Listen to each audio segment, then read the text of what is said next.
čase, keď tu Imre Madáč ako novorozvedený mladý muž po roku 1855 žil, bola táto miestnosť zariadená trošku ináč, ale mala aj vstupné dvere inde ako teraz. Dnešné vstupné dvere sú neskoršie. Pôvodné sa nachádzali síce na tej istej stene, ale bližšie ku dnes ešte existujúcej kachlovej peci, ktorá je zase postavená blízko do steny vstavanej knižnice, kde pôvodne bolo okno.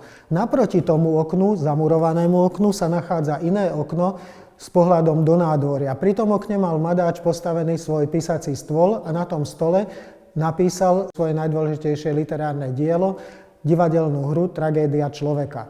V príručnej knižnici mal knižky, ktoré naozaj potreboval mať každý deň pri ruke a mal tam aj zaujímavé dielo, ktoré sa volá Frenológia.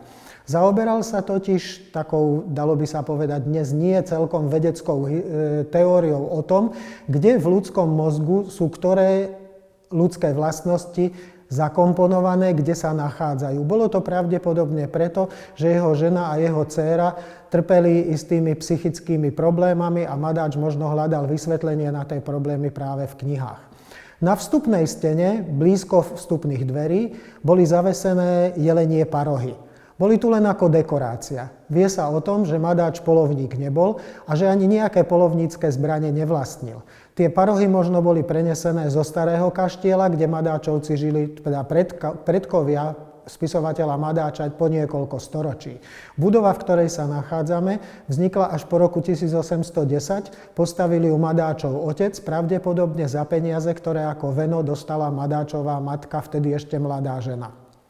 Na tej stene boli jelenie parohy a na inej stene v tejto miestnosti, prípadne na tej stene, ktorá bola obrátená k jeho spaciemu kútu, boli zavesené iné zbrane, dalo by sa povedať symbolické, a boli to šermovacie kordy. Madáč a jeho priatelia, pravdepodobne ako mladí chlapci, mali aj niečo, čomu sa hovorí dnes telesná výchova, a k tomu patrilo aj šermovanie. Séria tých kordov, ktoré tu boli na stene vystavené, bola doplnená aj maskou šermovacou a rukavicami, ktoré používa šermiar, aby sa neporanil, aby ho jeho protivník neporanil. Vieme ešte z historických prameňov, že v Madáčovom majetku sa nachádzala minimálne jedna, ak nie dve, duelové pištole, ale tiež boli pravdepodobne len pamiatkou alebo suvenírom po niektorom predkovi, sám ich nikdy nepoužil.